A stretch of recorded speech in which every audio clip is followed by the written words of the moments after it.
Single bedroom का घर है, 80 वोटर रह रहे हैं उसमें।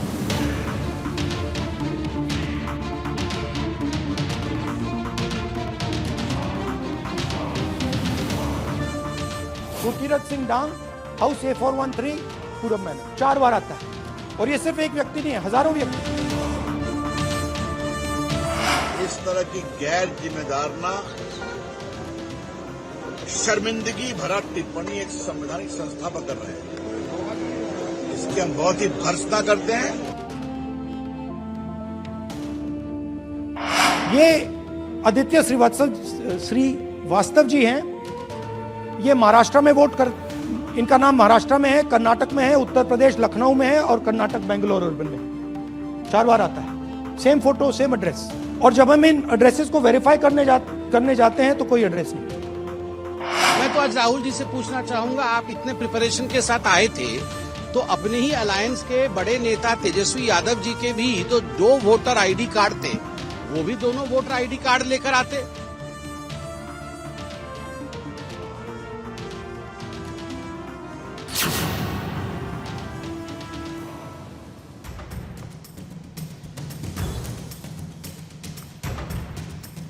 नमस्कार, आप सभी का स्वागत करती हूं भारत 24 पर। मैं हूं आपके साथ पूर्णिमा मिश्रा। शाम के 6 बज चुके हैं और वक्त है दहाड़ का। राहुल गांधी, जो कि पिछले कुछ दिनों से लगातार इलेक्शन कमीशन और बीजेपी की मिलीभगत से वोट चोरी के गंभीर आरोप लगा रहे थे, वो ये दावा कर रहे थे कि उनके पास पक्के सबूत हैं और आज उन्हीं सबूतों को लेकर राहुल गांधी सबके सामने आए। राहुल गांधी ने स्क्रीन पर कर्नाटक की वोटर लिस्ट दिखाते हुए कहा कि वोटर लिस्ट में संदिग्ध वोटर्स मौजूद हैं। इस दौरान राहुल गांधी ने बेंगलुरु सेंट्रल की महादेवपुरा विधानसभा सीट पर 5 अलग अलग तरीके से वोट चोरी के आरोप लगाए। इसके पक्ष में राहुल गांधी ने कुछ सबूत भी दिखाए, जैसे कि एक वोटर का नाम अलग अलग 4 बूथों पर दर्ज है, एक वोटर का नाम 3 राज्यों में भी है और एक ही पते पर 50 से ज्यादा लोगों का नाम है। अब इन एग्जाम्पल्स की मदद से राहुल गांधी वोट की चोरी साबित करने की कोशिश कर रहे हैं, लेकिन इलेक्शन कमीशन ने राहुल गांधी के आरोपों को सिरे से खारिज कर दिया है और राहुल गांधी के सबूतों और दावों को भ्रामक बता दिया है। सवाल यह है कि इलेक्शन कमीशन के पास राहुल गांधी के सबूतों की क्या कोई काट है? क्या इलेक्शन कमीशन यह साबित करेगा कि जिन वोटर्स की बात राहुल गांधी ने की, उनके जरिए किसी भी तरीके की कोई गड़बड़ी नहीं हुई है?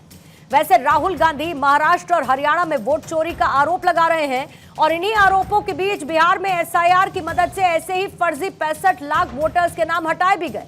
बंगाल में भी एसआईआर कराने की बात इलेक्शन कमीशन ने की है, लेकिन विपक्ष यह आरोप लगा रहा है कि इलेक्शन कमीशन वोटर लिस्ट के साथ छेड़छाड़ कर मतदाताओं के वोट काट रहा है, वोट की चोरी की जा रही है। आज इसी मुद्दे पर दहाड़ में करेंगे चर्चा, लेकिन उससे पहले आई प्रतिक्रियाएं आपको सुनवाएंगे।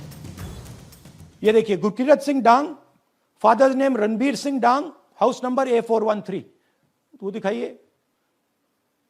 गुरकीरत सिंह डांग, हाउस A413, पूरब मैनर, 4 बार आता है। और ये सिर्फ एक व्यक्ति नहीं है, हजारों व्यक्ति हैं। ये मैं आपको लिस्ट दिखा देता हूं। ये है डुप्लीकेट वोटर की लिस्ट, देख लीजिए। ये सब डुप्लीकेट वोटर्स हैं। या तो एड्रेस है ही नहीं, या फिर address 0, house number 0, street number 0 दिखाइए। हाउस नंबर 0 देखिए, मुनियप्पा जी, मंजुला मुनियप्पा जी का हाउस नंबर 0। अच्छा, ये देखिए, टेकराज सबकाता, इनका फादर का नाम DFOIGAIDF, हाउस नंबर 0 में रहते हैं। हस्बैंड्स नेम इनका, नीचे जाइए, टिक्का कुमारी आचार्य, नेम YTDR, किसी ने ऐसे ही टाइप कर दिया है, YTDR QPF। अच्छा, जूम आउट। और जब हम इन एड्रेसेस को वेरीफाई करने जाते हैं तो कोई एड्रेस नहीं। 40,000 ऐसे वोटर हैं, या एड्रेस 0 है या फिर एड्रेस है ही नहीं। राहुल गांधी जी विपक्ष के नेता हैं। इस तरह की गैर जिम्मेदाराना, शर्मिंदगी भरा टिप्पणी एक संवैधानिक संस्था पर कर रहे हैं। इसकी हम बहुत ही भर्त्सना करते हैं। ये राहुल गांधी की खींच है उनका गुस्सा है, क्योंकि हिंदुस्तान की जनता वोट क्यों नहीं देती। और राहुल गांधी आपके इस चाल चरित्र और आचरण पर देश जनता आपको और नहीं वोट देगी। राहुल गांधी जी का जो क्लेम है बिल्कुल सच है।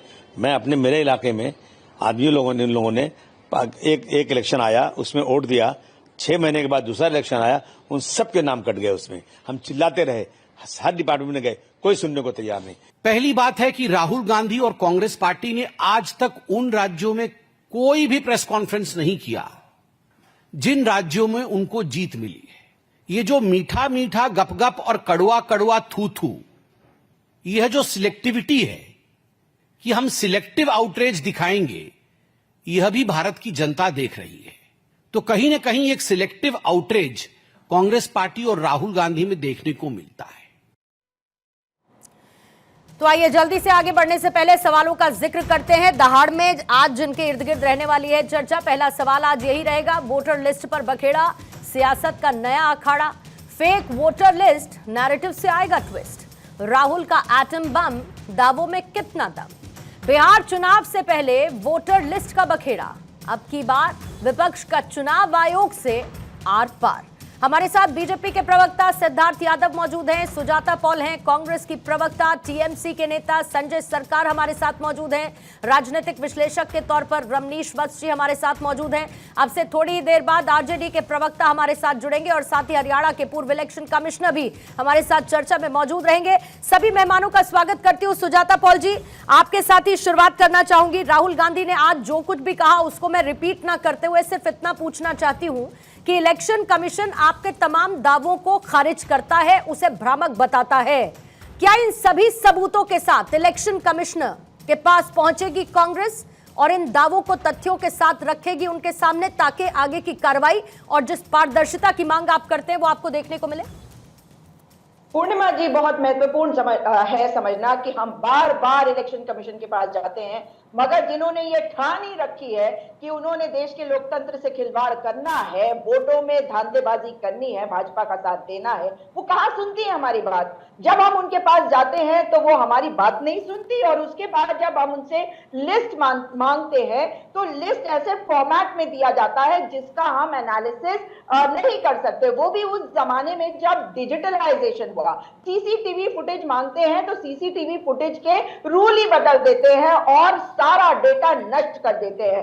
नष्ट तो बिल्कुल नहीं होना चाहिए क्योंकि ये तो भाजपा को दिए गए वोट है, लेकिन अगर ये करे जा रहे हैं इसका मतलब है ये मानते हैं कि कहीं गड़बड़ घोटाला है और वो इनको छुपाना चाहती है। लेकिन सच्चाई ये है कि देखिए, जब हमने एक कॉन्स्टिट्यूएंसी और वो भी एक विधानसभा में जाकर पूरा आकलन किया तो 6 महीने लग गए, क्योंकि लिस्ट में जो नाम थे वो नाम बाय नाम हमारे को चेक करना पड़ा और करने पर पता चला कि इसमें कई खामियां हैं, और ये खामियां केवल कर्नाटका के महादेवपुरा से नहीं जुड़ी हुई, ये तो अलग अलग राज्यों से जुड़ी हुई थी, क्योंकि वहां का वोटर रजिस्टर्ड है किसी और जगह पर, और कई लोगों के नाम के आगे उनके माता पिता या पति का नाम ABCD PQRST ऐसे लिखा हुआ है।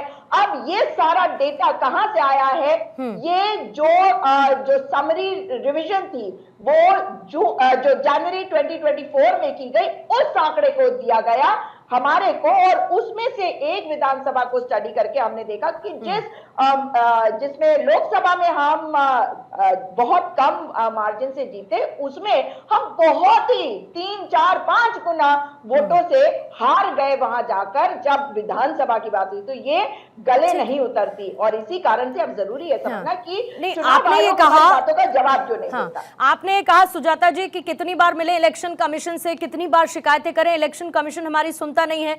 लेकिन इलेक्शन कमीशन ने राहुल गांधी को 12 जून को एक पत्र लिखा था, कोई जवाब नहीं आया। क्या राहुल गांधी ने उसके बाद जाकर मुलाकात की? क्या मई 2025 में जब इलेक्शन कमीशन ने राहुल गांधी को बुलाया था तो आपने ये कहकर उसको खारिज नहीं कर दिया कि अभी हमें इसके लिए और ज्यादा समय चाहिए? और क्या अब आज के इस डेवलपमेंट के बाद जब कर्नाटक में इलेक्शन कमीशन के जरिए राहुल गांधी को लेकर यह कहा गया है कि भाई राहुल गांधी आए और इसके लिए सारे के सारे सबूत दे दें, तो क्या अब इसके बाद आप जा रहे हैं? कहने का मतलब यह है कि बार बार बुलावे के बाद भी अगर कांग्रेस इलेक्शन कमीशन से नहीं मिले तो क्या सिर्फ प्रेस कॉन्फ्रेंस करने से, प्रेजेंटेशन दिखाने के साथ साथ क्या औपचारिक शिकायत हो जाती है? ये साफ है पूर्णिमा जी कि जब जब हम गए और इन्होंने मुलाकात नहीं करी, मगर जब ये समझ गए कि हम डेटा का एनालिसिस एक खास जगह पर कर रहे हैं, ऐसा तो है नहीं कि उनको पता नहीं चला होगा, तो उन्होंने क्या किया, उन्होंने कहा आइए हमसे बात कर लीजिए अब, ताकि हम आपसे बात कर लें और ये मामला यहीं पे दब जाए। लेकिन जब जनता की बात आती है तो ये पूरा का पूरा डेटा जनता के सामने लाना जरूरी था, आप लोगों के सामने भी जरूरी था, क्योंकि ये केवल हमारे अधिकार नहीं है, ये हम सब के, मतलब आपने इलेक्शन कमीशन से औपचारिक तौर पर ना मुलाकात की, ना कोई इसको लेकर बात की। कुल मिलाकर मुद्दे की बात अभी फिलहाल ये है, और जो आपको रखना था वो राहुल गांधी ने आज प्रेस कॉन्फ्रेंस करते हुए सामने रखा है। सिद्धार्थ यादव जी, आपके पास आते हुए, इलेक्शन कमीशन बीजेपी के साथ मिलकर चुनाव चुरा रही है, वोट की चोरी हो रही है, ये तमाम आरोप, आप विपक्ष के इस दावे को बीजेपी कैसे देखती है? देखिए पूर्णिमा जी, राहुल जी ने पहली बार तो इलेक्शन कमीशन पर कोई आरोप लगाए नहीं है। उन्होंने इलेक्शन कमीशन के ऊपर पहले भी इतिहास के अंदर बहुत आरोप लगाए, इलेक्शन कमीशन ने बार बार बुलाया, वो कभी गए नहीं, वो सब एक अलग बात है। आज जो उन्होंने कहा इलेक्शन कमीशन उसका जवाब दे, और इलेक्शन कमीशन ने एक जवाब दिया है, पर मैं कुछ बात उसके अतिरिक्त एक नागरिक के नाते आपको कहूंगा। इलेक्शन कमीशन ने तो कहा कि आप जो भी आरोप लगा रहे हैं, और आज ही कर्नाटक के CEO, election commission chief election officer की तरफ से लेटर जारी किया गया है कि जो भी आप आरोप लगा रहे हैं आप उसको अंडर ओथ लगा दीजिए। अब कौन सी लिस्ट दिखाई गई, क्या प्रेस कॉन्फ्रेंस में टीवी पे चल रहा था, इसकी सत्यता कौन साबित करेगा? राहुल जी को करनी तो पड़ेगी ना। तो आप अंडर ओथ, जिस ओथ के अंदर केवल इतना लिखा हुआ है कि जो जानकारी राहुल जी दे रहे हैं वो जानकारी सत्य है और सत्य उनके आरोप हैं, इतना उनको डॉक्यूमेंट साइन करके ये देना है। ये चीफ इलेक्शन कमिश्नर ने पब्लिक डॉक्यूमेंट उनके सामने रखा है। अब राहुल जी इसको पहले तो साइन करें और वो सत्य बात कह रहे हैं, इस बात को माने, तब दूसरी बात होगी। पर ये पहली बात। दूसरी बात, जिस प्रकार के आरोप राहुल जी लगा रहे हैं, मुझे लगता है कि इस देश के अंदर देश के संविधान को भी परे रख के, कानून को भी परे रख के, संवैधानिक संस्थाओं को भी परे रख के, केवल अपनी राजनीतिक रोटी सेकने के लिए एक राजनेता ये तय कर ले कि हार का ठीकरा मैं अपने सर पे नहीं रखूंगा, बाकी राजनीति चमकाने के लिए जो मन में आएगा मैं वो करूंगा, ये लोकतंत्र के लिए घातक स्थिति है। 7.7% वोटर वायनाड में ऐड हुए आपके चुनाव लड़ने से पहले, आपने एक शब्द नहीं कहा। ऐसा क्यों करा आपने? 22.5 लाख वोटर तेलंगाना के अंदर काट दिए गए, कांग्रेस की सरकार बन गई, आपने एक शब्द नहीं कहा। आप हिमाचल जीत रहे हैं, छत्तीसगढ़ जीत रहे हैं, एक शब्द नहीं कह रहे, झारखंड जीत रहे हैं, बीच में मध्य प्रदेश जीत रहे हैं, एक शब्द नहीं कह रहे। जहां आप हार रहे हैं वहां पर आपको वोटों की धांधलेबाजी और चोरी लगती है। ये मैं नहीं कह रहा, देश के सर्वोच्च न्यायालय ने अपनी टिप्पणी करते हुए राहुल गांधी और कांग्रेस पार्टी पे कहा कि जब हम हार जाएं तब सब कुछ खराब है और जब हम जीत जाएं तब सब कुछ ठीक है। ये रवैया देश के लिए ठीक नहीं है। देश में एक प्रक्रिया है, प्रक्रिया के तहत उनको आगे बढ़ना चाहिए। एक बात मैं आपके दर्शकों को और बता दूं, जिस एक वोटर लिस्ट का, जिसकी सत्यता भी हमको नहीं पता, राहुल जी को दस्तखत करके देना है कि वो सत्य है, पर जिस वोटर लिस्ट की वो बात कर रहे हैं, इलेक्शन कमीशन ने एक डॉक्यूमेंट और जारी किया है। नवंबर 24 में, जनवरी 25 में पहले ड्राफ्ट रोल आया, उसके बाद फाइनल रोल आया। वो कांग्रेस पार्टी को बकायदा एज अ पॉलिटिकल पार्टी चुनाव आयोग की तरफ से भेजा गया था। चुनाव, ये देश की प्रक्रिया, कानून है। चुनाव आयोग फाइनल वोटर लिस्ट में कितने लोग हैं, ड्राफ्ट लिस्ट में कितने लोग हैं, ये पॉलिटिकल पार्टी को खुद भेजती है, आपको कहीं से निकालना नहीं पड़ा। और उसके बाद आपकी अपील मांगती है या ऑब्जेक्शन मांगती है। पहली अपील हुई, 1 महीने का समय था, कोई ऑब्जेक्शन नहीं। दूसरी अपील हुई, 1 महीने का समय था, कोई ऑब्जेक्शन नहीं। आप तब तो ऑब्जेक्शन करेंगे नहीं, राजनीति चमकाने के लिए 8 महीने बाद कोई बात झूठी आप लेकर के प्रेस कॉन्फ्रेंस करेंगे। मुझे लगता है ये लोकतंत्र के लिए घातक है। जल्दी से सुजाता जी इसका जवाब देंगे। और सुजाता जी, अगर चुनाव आयोग ये कहता है कि हमने 24 दिसंबर 2024 को जवाब दे दिया है, तो ये क्यों ना कहा जाए कि जो कुछ भी अभी कांग्रेस सार्वजनिक मंच पर प्रेस कॉन्फ्रेंस करते हुए इलेक्शन कमीशन के खिलाफ कर रही है, वो और कुछ नहीं, या तो हार की हताशा है, या फिर कहीं ना कहीं एक राजनीतिक स्टंट, एक नैरेटिव सेट करने की कोशिश।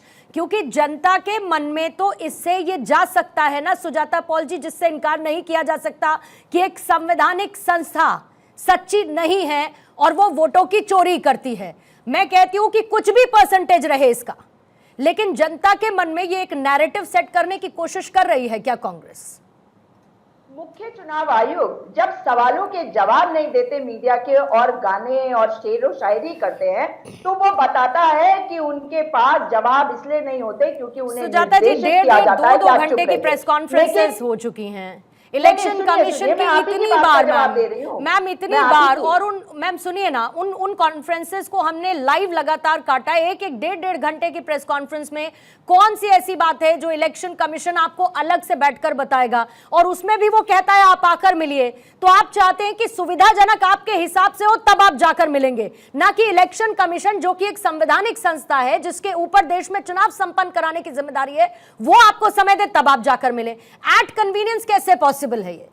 वाह, ये तर्क तो बहुत बढ़िया है कि संवैधानिक संस्था आप उन्हें बता रही हैं एक तरफ, और दूसरी तरफ कह रही हैं कि देश की मैं आपको एक तर्क और देती हूं मैम, मैं इससे छोटा तर्क देती हूं सुजाता जी, इससे एक छोटा तर्क देती हूं मैं सुजाता जी, बेसिक सा एक तर्क देती हूं मैम। अगर राहुल गांधी से आपको मिलना है तो आप उनको जानकारी देंगे कि आप मुलाकात करना चाहती हैं, और राहुल गांधी की अवेलेबिलिटी होगी, वो उसके हिसाब से बताएंगे कि आपसे कब मुलाकात करनी है। आप मानती हैं इस बात को कि नहीं मानती हैं? मैंने आप ही से जुड़ा हुआ एक एग्जाम्पल दे दिया है।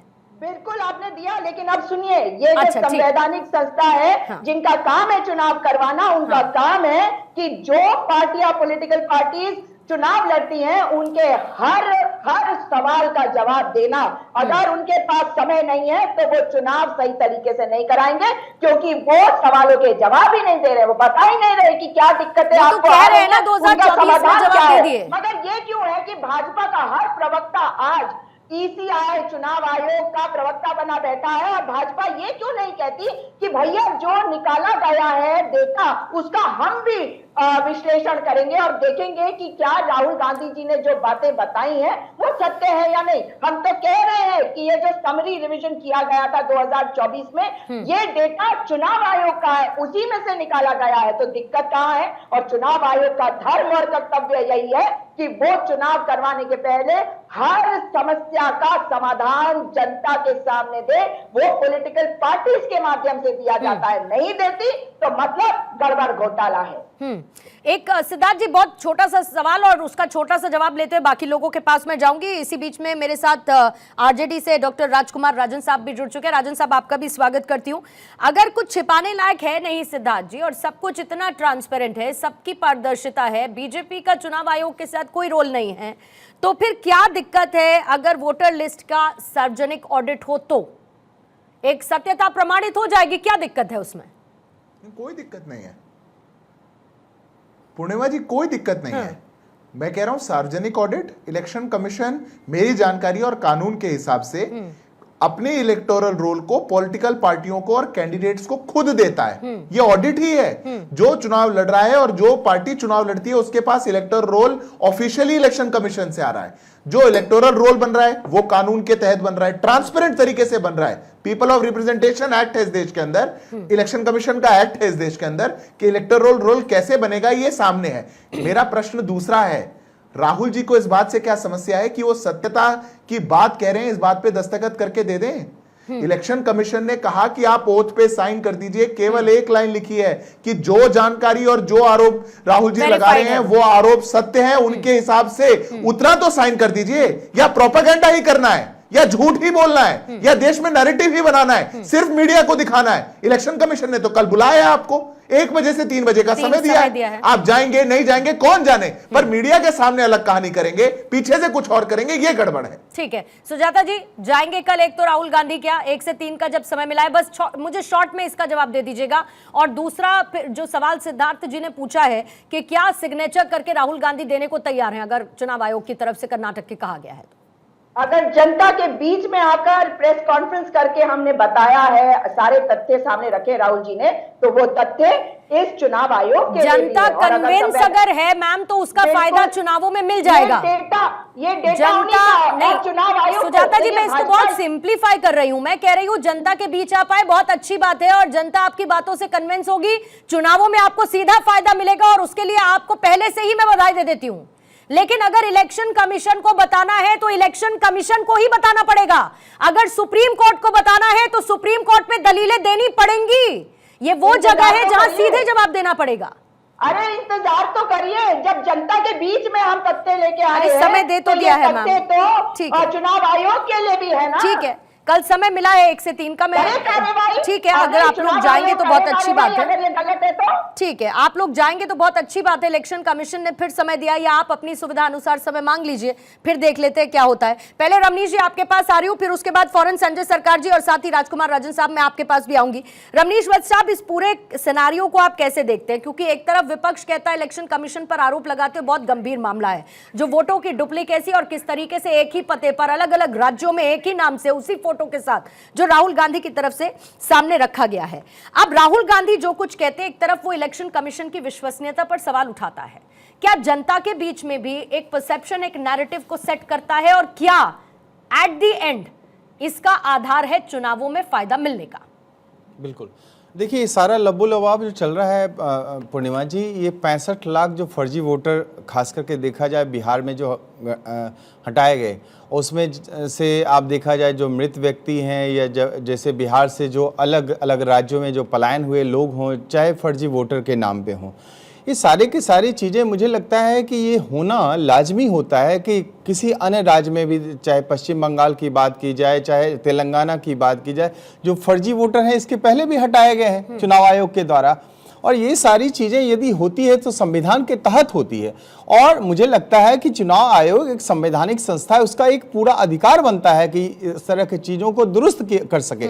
आज जितनी भी चीज़ों को आज राहुल गांधी जी गिना रहे थे, मुझे लगता है ये भी चुनावी प्रक्रिया है, लेकिन कब तक इस तरह के नैरेटिव को आप सेलेक्टिव अप्रोच जो है राहुल जी, ये कब तक चलेगा? जब आप 2015 में बिहार में ही आप चुनाव देखिए, राजद और जो नीतीश बाबू की सरकार थी, चाहे कांग्रेस भी साथ में थी, जब आप चुनाव जीत जाते हैं तब तो आप आरोप नहीं लगाते हैं। यदि आप सांठगांठ की बात करते हैं, मैं आता हूं पूर्णिमा जी, यदि आप सांठगांठ की बात की जाए तो भारतीय जनता पार्टी की सरकार तो केंद्र में बन जाती है 2014 में, तो सांठगांठ यदि होता तो 2015 में जो है बिहार में भारतीय जनता पार्टी की सरकार बननी चाहिए थी, लेकिन ऐसा नहीं होता। फिर उसके बाद फिर यदि आप सांठगांठ की ही बात करते हैं तो मैं कहता हूं कि आपके पास कितने सबूत हैं राहुल गांधी जी, आप सामने रखिए, जनता के बीच में रखिए। सबसे पहली बात, 2024 में भारतीय जनता पार्टी ने कहीं ना कहीं इस तरह के माहौल बना कि 400 सीट लेने जा रही है। यदि सांठगांठ होता तो 400 सीट तो आना चाहिए था ना, 240 में पे ही क्यों अटक गया? लेकिन देखिए बात है कि कब तक इस तरह के रोना, चाहे तेजस्वी यादव की तरफ से, तेजस्वी यादव आज आरोप लगाते हैं इपिक नंबर। सबसे पहली बात, यदि इपिक नंबर 2 हो जाता है, 2 वोटर ID कार्ड यदि आप होल्डर हैं, तो ये मुझे लगता है ये अपराध की श्रेणी में आता है, और मुझे लगता है इस पे आप ज्यादा जवाब तलब ना करें, वरना आप बहुत बुरी तरह से फंसने वाले हैं तेजस्वी यादव। फिर दूसरी बात है, ये देखिए फर्जी वोटर की बात करें ना, बहुते इनका है ताना बुना। लालू जी के समय में ये सब कुछ तो चोरी नकल, ये सब नकलची लोग हैं।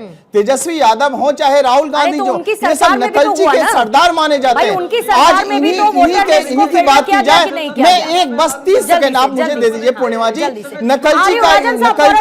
नकलचियों का कितना बड़ा ताना बुना है, मैं पूछना चाहता हूं कि आप ये बताइए, चाहे रोहिणी आचार्य हो, चाहे मीसा भारतीयों, कौन सा नीट का एग्जाम पास की थी बिहार में? ये टिस्को का इनको कैसे मिल जाता है सीट? टिस्को का सीट मिल जाता है, उसके बाद फिर ये पटना में ट्रांसफर हो जाता है।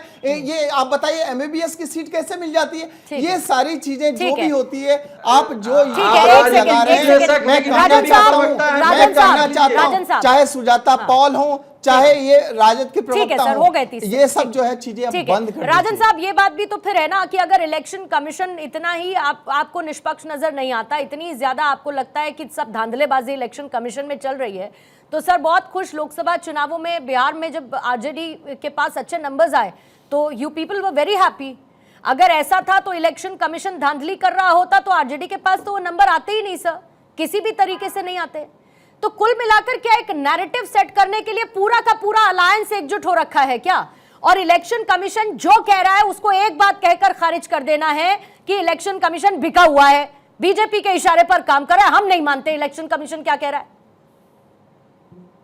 पूर्णिमा जी देखिए, पहली बात तो यह है कि जब चुनाव आयोग एक संवैधानिक संस्था है, जब उस पर कुछ प्रश्न उठते हैं, संदेह होता है, उसका जवाब चुनाव आयोग को देना चाहिए, ना कि बीजेपी प्रवक्ता और राजनीतिक विश्लेषक जो आप बैठाते हैं तो वो बीजेपी की तरफदारी करने लगता है। अरे राजनीतिक विश्लेषक, निष्पक्षता उनके अंदर होनी चाहिए, ईमानदारी होनी चाहिए।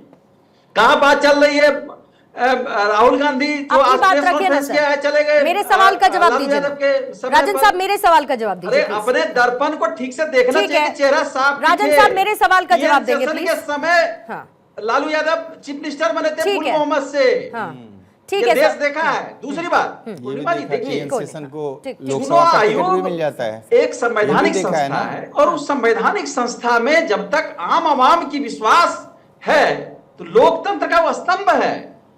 अगर विपक्ष के लीडर कुछ प्रश्न उठा रहे हैं उसके सिलसिलेवार ढंग से चुनाव आयोग को जवाब देना पड़ता है, देना चाहिए, क्योंकि ये लोकतंत्र के विश्वास का मामला है, आस्था का मामला है। लोकतंत्र के लोकतंत्र विश्वास की को नींव है खोने चुनाव वाले, आयोग। लोकतंत्र के विश्वास को राहुल खोने गांधी वाले जो लोकतंत्र के सिलसिलेवार विश्वास की ढंग से बात किया है, करेंगे। वो एलओपी को याद होना तथ्य चाहिए और पूर्णिमा प्रमाण जी के साथ कि एन उन्होंने सेशन चुनाव आयोग थे, उनको लोकसभा की सीट कैसे मिल जाती है? लोकसभा की पूर्णिमा सीट जी, किसने दी बात थी? करें। कांग्रेस की पार्टी के रमनीश समय जी में की मिला बात था के ना। समय दिया रमनीश जी जाए। प्लीज उनकी बात बोलिए सर। राजन साहब देखिए, राहुल गांधी जो प्रश्न उठाए मीडिया के सामने उठाए, पूरे देश के सामने उन्होंने अरे तो बड़े- साहब बड़े इलेक्शन प्लेटफॉर्म पर कमीशन उठाए। के सामने अथॉरिटेटिवली जाने में क्या समस्या है? ये भी जनता का ही सवाल है कि आप मंच पर आकर अभी- प्रेस कॉन्फ्रेंस करते हैं, इतनी बड़ी देखिए- बड़ी स्क्रीन लगा लेते हैं, आप क्यों नहीं जाते चुनाव आयोग के पास जब समय मिल रहा है? तो पूर्णिमा जी अभी तो देश के सामने उन्होंने प्रस्तुत किया है, समय आएगा तो हर अरे जगह अभी जाएंगे। आपने जाहिर सी कहा बात है। सर, अभी आपने जाहिर कहा सी कि बात है इलेक्शन कि कमीशन उन्होंने ने जो जवाब कहा है, नहीं दिया। प्रमाण के साथ कहा इलेक्शन है। कमीशन उनके इतनी पास बार साक्ष्य है। जवाब दे चुका है कि अब उसे भी लगता है कि भाई हजारों आरोपों से बेहतर है खामोशी मेरी, उसके बावजूद भी वो बार बार जवाब देता है, पूर्णिमा लेकिन जी, विपक्ष आप उसको ही सुनने जवाब को दे तैयार नहीं। दीजिए, आप ही सर जवाब दे दीजिए कि- सर देखिए, मैं पूर्णिमा जी- ऑथोराइज्ड नहीं हूं, मामला आपका है, पूर्णिमा जी, जाके मैं इलेक्शन आपकी कमीशन से जवाब निपटिए मांगता आप लोग। आप जाइए आप सीधे इलेक्शन लोकसभा कमीशन से बात करिए। लोकसभा चुनाव के बीच में सर 6 महीने बात का समय सुनिए ना था, सर, एक बाकी मतदाता कैसे अगर जुड़ रहा है? इधर उधर करेंगे उसकी क्या गंभीरता है? खत्म हो वैज्ञानिक- जाती है। वैज्ञानिक और तर्क इलेक्शन संबंधित कमीशन के चीजें पास लगती जाइए ना है। सर। पहले आपको ईवीएम पर सवाल था, ईवीएम को लेकर बाकायदा उन्होंने पूरी की इसमें टेम्परिंग नहीं हो सकती, क्या नहीं हो सकता, चाइना तक का पता नहीं क्या क्या बता दिया था सर आप लोगों ने, वो बता दिया, उस पर आपको यकीन नहीं। अब आप आ गए आप वोटर लिस्ट पर कि उसमें भी समस्या है। क्यों संजय सरकार साहब एसआईआर की बात चुनाव आयोग करता बंगाल में, उससे पहले ही ममता बनर्जी ने कह दिया कि नहीं होने देंगे। तो बुरी बात है क्या कि अगर सही वोटर ही वोट डाले और जो अवैध है उसको बाहर कर दिया जाए? देखिए, जो अवैध घुसपैठी है हम भी चाहते हैं उसको बाहर निकाल दिया जाए। कौन अवैध घुसपैठी है? आपको निश्चित प्रमाणिक जो minister of home Amit ji को साथ में हुआ था 2019-24 से बीच में 2019 से 24 के बीच में, उसको निकालना चाहिए। शुभेंदु अधिकारी को मां 22 साल से 1960 साल में अवैध रूप से मतलब पाकिस्तान से आए थे, अवैध रूप से तो बांग्लादेश में हुआ, पाकिस्तान, उसको निकाल देना चाहिए था। एल के आडवाणी कैसे आया था ये भी आपको मालूम है। इसके छोड़ के बहुत सारा भारतीय जनता पार्टी के नेता अगर गिनाएंगे तो आप चिरानी चालू हो जाएगा, हम नहीं चाहते हैं। लेकिन सबसे बड़े बात का, जब बिहार में 65 लाख आदमी को नाम निकाल दिया जाता है, तमिलनाडु में 6.5 लाख आदमी को नाम जोड़ दिया जाता है। देखिए कैसे खेला होता है पूर्णिमा जी, पूर्णिमा जी देखिए खेला कैसे होता है। हम नहीं बोले आपको एसआईआर कीजिए ना, हम भी तो चाहते हैं, लेकिन एसआईआर को साथ में आप एनआरसी भी चालू कर दिए। किसको? ये उत्तम कुमार ब्रोजवासी को आप एनआरसी को रिपोर्ट दे, एनआरसी के ये लेटर पढ़ा दिया, आप आइए आसाम में जाके दस्तखत आप लेके जाइए। एक सील मैडम है उसको आप पकड़ा दिए हैं। ओदोलबाड़ी में परसों आप मारियम दीदी को पकड़ा दिया है एनआरसी के, और ओदोलबाड़ी में 29 आदमी को हाथ में पकड़ा दिया गया, वो नेपाली है और वहां का हिंदू बंगाली है, उसको 29 आदमी है, 37 आदमी है, उसमें 29 आदमी बंगाली हिंदू है। और अब ये तरफ बताइए, जिस तरफ से आज हेमंत बिश्व शर्मा बोल रहे हैं बांग्ला भाषा अगर बोलेंगे तो फॉरेन लैंग्वेज है, अमित मालविया बोल रहे बांग्ला कोई भाषा नहीं है, वो अलग मुद्दा फिर है यहाँ पर वोट मांगने के लिए आप आ जाते हैं। अलग मुद्दा यहाँ पर बंगाल में फिर आप माइग्रेंट लीडर लोग बीजेपी से, माइग्रेंट लीडर बीजेपी के जितना सब बंगाल में आ जाता है वोट मांगने के चुनाव के समय में। जैसे माइग्रेंट बाढ़ होता है, माइग्रेंट लेबर होता है, माइग्रेंट लीडर भी भारतीय जनता पार्टी में पैदा हो गया। अभी लोकसभा चुनावों में बंगाल में सर टीएमसी की कितनी सीटें आई थी, बीजेपी की कितनी? किसमें? लोकसभा में? हाँ जी, लोकसभा में बीजेपी का 12 आया है, टीएमसी को 29, कांग्रेस के 1। 29 आपकी आई सर। तो इलेक्शन कमीशन अगर वोटों की चोरी कर रहा है और बीजेपी के साथ मिलकर कर रहा है तो ये नंबर तो पलट जाना चाहिए था ना सर, बेसिकली स्पीकिंग। सुनिए, आपको हम बताते हैं, अब जितना भी अभी आयोग है ना, ये मालिक को तोता बन गया है और जुडिशियल सेक्टर में भी भगवाकरण हो गया। आपको तो परिस्थिति जन्य हो गया है इलेक्शन कमीशन। ठीक, वो प्रवक्ता था, भारतीय जनता पार्टी को प्रवक्ता था, वो जज बन गया है। अभिजीत गांगुली पहले से अरे मैं क्या पूछ रही हूँ सर, आप क्या बता रहे हैं? भारतीय जनता पार्टी मैं क्या पूछ रही हूँ, आप क्या बता रहे हैं? को भी देखिए ना, राज्यसभा का एमपी बना दिया। अरे मैं क्या पूछ रही हूँ, क्या बता रहे हैं आप सरकार साहब? मैं कह रही हूँ ये नंबर तो पलट जाना चाहिए था ना। अगर चुनाव आयोग होता बीजेपी के साथ मिलकर कर रहा होता सब कुछ तो बना लेती बीजेपी। वैसे भी बहुत सारे मुद्दे उठाए थे, इलेक्शन कैंपेनिंग भी बहुत अग्रेसिव की थी, तो जीत लेती ना फिर सर इलेक्शन कमीशन के साथ मिलकर। पर जीती है, सबको मालिक का तोता बना दिया पूर्णिमा जी। सर पिछला विधानसभा चुनाव भी याद कर लीजिए आप, बिहार का, सॉरी पश्चिम बंगाल का। आप निष्पक्ष से बोलिए तो पूर्णिमा जी। सर मैं तो फैक्ट्स आधारित बात कर रही हूँ, फैक्ट्स आधारित बात कर रही हूँ सर। पिछले विधानसभा चुनावों के जो फैक्ट्स कोट कर रही हूँ क्या गलत है? लोकसभा चुनावों के जो फैक्ट्स खुद बकौल आपने कोट किए क्या वो गलत है? और जो आरोप आप लगा रहे हैं वो फिर इस लिहाज से, इस कैलकुलेशन के हिसाब से फिट नहीं बैठते हैं ना चुनाव आयोग पर, ये कह रही हूँ। देखिए, बंगाल में भारतीय जनता पार्टी सरकार में आने के लिए लड़ाई नहीं कर रहा है। भारतीय जनता पार्टी का सायंतन घोष जो लीडर था और जो तथागत राय जो गवर्नर भी थे, बंगाल भाजपा का अध्यक्ष भी थे, बोल रहे हम लोग को 26 सीट नहीं मिलने वाला, 30 सीट चाहिए ऑपोजिशन के लिए और 30 सीट ऑपोजिशन के लिए भारतीय जनता पार्टी मैदान में लड़ाई कर रहा है। सरकार में आने के लिए बिल्कुल लड़ाई कर रहा है। इसको नहीं, लड़ाई में नहीं, वो 8 नहीं है, घाट में नहीं है, 60 में भी नहीं। 8 घाट 360 का मतलब समझते हैं आप? 8 मतलब मंगलवार तो मंगलवार, जो हनुमान जी को मंदिर है वहां भी दिखाई नहीं देता है। घाट मतलब कोई जगह अगर ध्यान कर दे तो वहां पर भी नहीं है। 360 जो हनुमान जयंती होता है उसमें भी इसको दिखाई नहीं देता। इसको से वोट के आने के समय माइग्रेंट लेबर जैसे आता है, माइग्रेंट लीडर भी आता है और कथा कहता रहा तो हनुमान जयंती की यात्रा निकालने के लिए बंगाल में अनफॉर्चुनेटली सर कोर्ट से परमिशन लेनी पड़ती है। बड़ा अनफॉर्चुनेट मामला है, लेकिन ऐसा करना पड़ता है पश्चिम बंगाल में, क्या करें, सरकार टीएमसी की है। सिद्धार्थ जी जल्दी से जवाब देंगे इस बात का, और सारे जो काउंटर्स रखे गए हैं। और फिर से बात वही घूम फिर कर आती है कि हर एक राज्य में चुनाव के बाद चुनाव आयोग कटघरे में खड़ा मिलता है, चुनाव आयोग अपनी सफाई देता है, लेकिन विपक्ष उस सफाई को एक्सेप्ट करने के मूड में है नहीं। देखिए पूर्णिमा जी, मैं संजय जी की बातों का तो जवाब नहीं दूंगा। वो अपना एजेंडा चलाने के लिए अपने न जाने क्या बात कर रहे थे। बंगाल की क्या स्थिति है पूरा बंगाल भी जानता है, पूरे देश भी जानता है। लॉ एंड ऑर्डर की क्या स्थिति है वहां पर, किस प्रकार का एक माफिया राज बंगाल के अंदर है, महिलाओं बेटियों की स्थिति क्या है, उसकी ज्यादा चिंता मत करिए। चुनाव में समय है, चुनाव आने दीजिए। आप, मेरे को पता है चुनावी भाषण के चक्कर में थे, मैं टॉपिक कुछ और है, मैं अपना भाषण दे दूं ऐसा आप चाह रहे थे। चुनाव आने दीजिए, बंगाल की जनता इंसाफ करेगी। पर मैं एक बड़ा हम्बल सबमिशन आपके शो पर करना चाहता हूं पूर्णिमा जी। देखिए, मैं बड़ा राइट लेफ्ट की बातें नहीं कर सकता। सब लोग यहां बैठे अपना एक नैरेटिव चलाना चाह रहे हैं।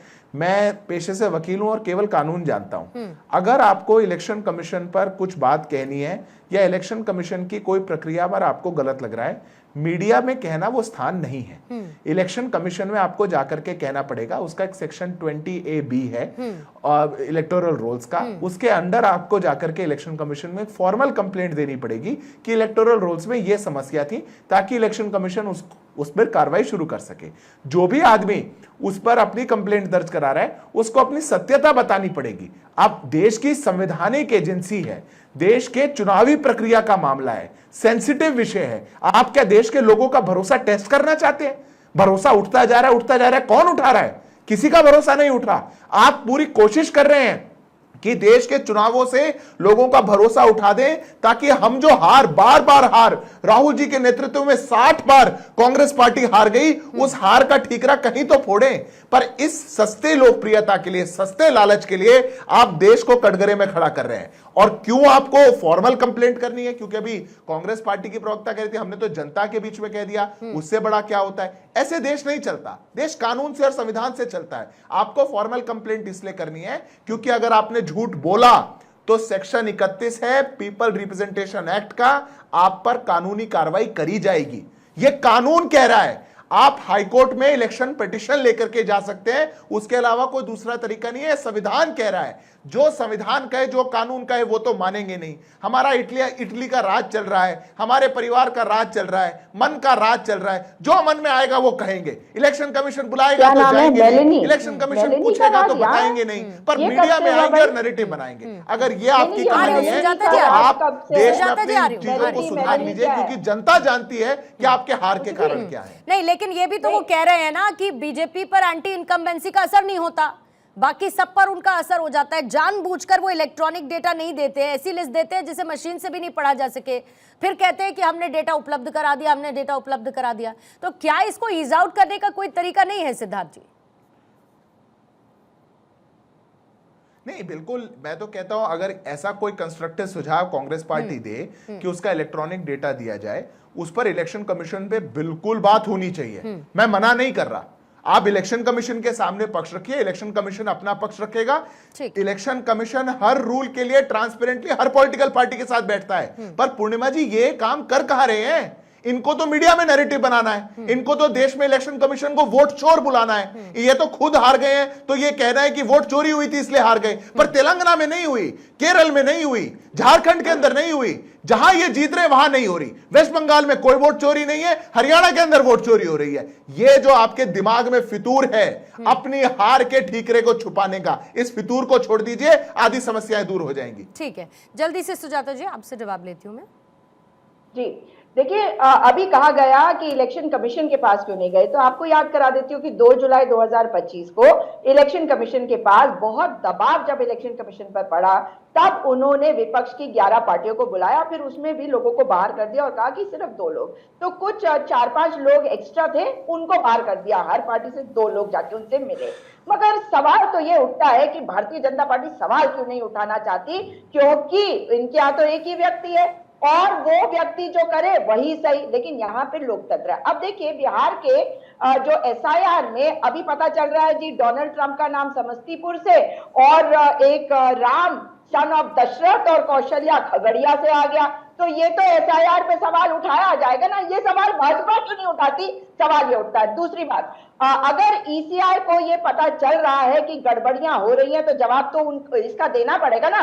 और अगर जो बातों को हमने अभी कहा, जिनके बारे में अभी समस्तीपुर वाली बात, डोनाल्ड ट्रंप का नाम या एक जानवर का नाम उसमें आ गया, इस पर सवाल तो उठेंगे ना कि आप क्या कर रहे हैं, यह आपकी जिम्मेदारी है। भारतीय जनता पार्टी बार बार ये कह रही है कि केवल जहां हार गए जहां जीत गए, तो यानी कि आपको दिक्कत नहीं है जहां हार गए वहां पे हमें दिक्कत, तो आपको भी ये दिक्कत होनी चाहिए। मैं कर्नाटका की बात कर रही हूं, जहां हम सरकार में हैं, मगर लोकसभा के चुनाव में हमने एक कॉन्स्टिट्यूएंसी में देखा कि किस तरह का घपला हुआ है, वो भी 6 महीने उसको स्टडी करने के बाद। लेकिन अभी पंचायत चुनाव हुए थे उत्तराखंड में, तो पंचायत चुनाव में हमने देखा कई गाड़ियां गई थी गांवों में और लोग सवाल उठा रहे थे, और इस बार का रिजल्ट भारतीय जनता पार्टी के पक्ष में उस प्रकार से नहीं आ पाया, क्योंकि लोगों ने सवाल उठाने शुरू करे। नगर निकाय के चुनाव में भी यही सवाल उठे। अब लोगों को दिखाई दे रहा है कि एक एक घर में कई किराएदार रह रहे हैं, मैं आपको बता रही हूँ ये, और ये सवाल बार बार उठेंगे कि इतने किराएदार लेकर जाइए ना, चुनाव आयोग के पास जाइए ना, और फिर चुनाव आयोग ना करे तो एक बड़ी प्रेस कॉन्फ्रेंस कर दीजिएगा, फिर से एक बड़ी सी प्रेस कॉन्फ्रेंस कर दीजिएगा। हाँ, जल्दी जी, यही बात मैंने कहा कि चुनाव आयोग के पास पूर्णिमा जी 10 सेकंड में जवाब देंगे तो तैयार नहीं होते, एसआईआर पे जवाब ठीक है मैम, कल ठीक है, फिर कल का समय है 1 से 3 का, फिर समय है, फिर मांगिए समय, फिर मैं कह रही हूँ कि नहीं दे तो फिर बताइएगा, प्रेस कॉन्फ्रेंस करके फिर सवाल पूछे जाएंगे कि इलेक्शन कमीशन क्यों नहीं समय देता। सिद्धार्थ जी बोलेगा। मैं तो 10 सेकंड में पूर्णिमा जी एक बात कहता हूं, ये बार बार कह रहे हैं ना कि बिहार में एसआईआर हो रहा है, 1-2 नाम गलत आ रहे हैं लिस्ट के अंदर, सवाल पूछे जाने चाहिए। मैं कहता हूं सवाल पूछिए, पर इनकी हिपोक्रेसी देखिए। अगर आज मान लिया जाए कि राहुल जी ने जो प्रेस कॉन्फ्रेंस में लिस्टें दिखाई वो सत्य हैं, अगर अच्छी एसआईआर हो तो एसआईआर का काम ही यह है कि डुप्लीकेशन हटाया जाए। कोई तेजस्वी यादव 2 ईपीआईसी कार्ड लेकर के वोट ना कर सके, एक एड्रेस पर ज्यादा वोटर ना बन सके। एसआईआर में यही फिल्ट्रेशन होना है। पर बिहार में एसआईआर में समस्या है, कर्नाटक में एसआईआर नहीं हुई तो समस्या है, वायनाड के अंदर वोट जुड़ गए तो समस्या, बंगाल में वोट कट गए तो समस्या, तेलंगाना में कट गए तो कोई समस्या नहीं, कहीं और जुड़ गए तो समस्या। ये इनकी समस्या, इनके घर की समस्या है। लल्ला जो है वो आगे बढ़ नहीं पा रहा, वोट वो ला नहीं पा रहा, उस समस्या को देश की समस्या। राजन साहब 1 मिनट का टाइमर रख रही हूं, और क्या ऐसा नहीं लग रहा है कि विपक्ष चुनाव आयोग के साथ आर पार के मूड में है? मतलब मुद्दे विहीन से इधर वोटर और इन तमाम बातों पर, ईवीएम से आगे बढ़कर अब हम वोटर चोरी पर आ जाएंगे और पूरा चुनाव के समय यही सब कुछ देखने को मिलेगा। देखिए, एसआईआर के संदर्भ में, बिहार के संदर्भ में जो अभी बता रहे थे भाजपा प्रवक्ता, जरा सोचिए कि अभी अभी एमपी का चुनाव हुआ था, उस समय आपने क्यों ना कराया था एसआईआर? इतना कम समय में क्यों कराया? बाढ़ ग्रसित बिहार है, उस समय आपको नजर आ गया कि बिहार में घुसपैठिए आ गए थे। पहले उन्होंने कहा कि घुसपैठिए आ गए, उसके नाम पर करा रहे थे। अरे चुनाव आयोग ने कराया है ना राजन साहब, चुनाव आयोग की प्रक्रिया है ना सर, वो करेगा अपने हिसाब से, अपनी मैन पावर इस्तेमाल करेगा। आप एक प्रक्रिया सर आपकी सरकार के समय नहीं हुआ क्या? क्या नहीं पूर्णिमा जी, क्या 2 महीना समय बचा, उसी समय कराना चाहिए क्या चुनाव आयोग का दायित्व नहीं है कि आम जनता परेशान ना हो उसके पहले हम, मतलब यही काम अगर वो 6 महीने पहले शुरू कर देती तो आप ये सवाल नहीं उठाते? नहीं पूर्णिमा जी, देखिए टीडीपी जो हिस्सेदारी है, एनडीए का हिस्सेदार है, वह भी वो प्रश्न उठाया, उसने कहा है कि आप 6 महीना पहले कराइए। दरअसल देखिए, अरे वो तो सुप्रीम कोर्ट ने भी कह दिया ना सर, आप समझिए, वो तो सुप्रीम कोर्ट ने भी कहा, उस बात से कौन इनकार कर रहा है? वो तो सुप्रीम कोर्ट ने भी कहा कि समय को लेकर है। ठीक है, जल्दी से, ठीक है सर, ठीक है सरकार साहब 30 सेकंड्स। अभी कांग्रेस का प्रवक्ता बोल रही थी संजय सरकार जी 30 सेकंड्स, और फिर एक क्लोजिंग कमेंट आपसे लेकर रमनीश जी खत्म करूंगी। 30 सेकंड्स। मैं एक चीज आपको बोलना चाहता हूं, 2005 से 2025 के बीच में बिहार में जेडीयू और बीजेपी का सरकार बीच में पूरा समय के बाद में नहीं था सरकार, लेकिन उस समय में अगर इतना फेक वोटर आ गया वहां पर, तो जिम्मेदारी तो जेडीयू बीजेपी का ही बनता है। नंबर 1। नंबर 2 बोल रहे तो बंगाल में कानूनी स्थिति ठीक नहीं है, ये government of minister of home affairs के है, एनसीआरबी के रिपोर्ट के अनुसार में यूपी में, मतलब ये रिपोर्ट जो निकला है, रिपोर्ट में आपको 11 फरवरी 2025 में निकला, यूपी में 65,000 बलात्कार हुआ है, सबसे ज्यादा। ठीक है सर, ठीक है, कानून व्यवस्था पर फिर चर्चा करेंगे सर, बिल्कुल। क्लोजिंग कमेंट में कानून व्यवस्था मत लेकर आइए, अलग से चर्चा। देखिए पूर्णिमा जी, स्पेशल इंटेंसिव रिपोर्ट से इतना डर काहे लगता है? चाहे राहुल गांधी जी हो, चाहे तेजस्वी यादव की बात करें, आप ये बताइए, अभी कुछ दिन पहले ही मैं सुन रहा था, राहुल गांधी जी एलओपी होने के बावजूद कहते हैं कि ये पुलवामा है जानबूझ के करा गया। अरे भैया क्या बोले, कम से कम थोड़ी सी तो शर्म बची है, तो आप लज्जा बची है, तो सोचना चाहिए। आप देखिए सेना के ऊपर आरोप लगाते हैं, कभी आप इसके ऊपर फिर वोटर आईडी की बात करते हैं या वोटर लिस्ट की बात करते हैं।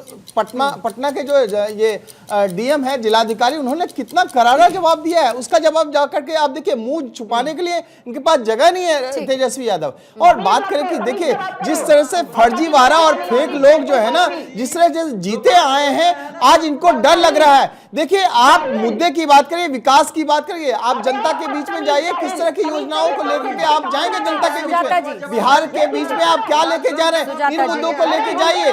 आप फेक लोग और फर्जी वोटर के सहारे जो जीने वाले लोग हैं, आज ये डरे हुए हैं, आज ये सामे हुए हैं। लेकिन बात है कि तेजस्वी यादव के पास आज मुद्दे नहीं बचे हैं। आज ठीक है, कुल मिलाकर इतना समझ में आता है,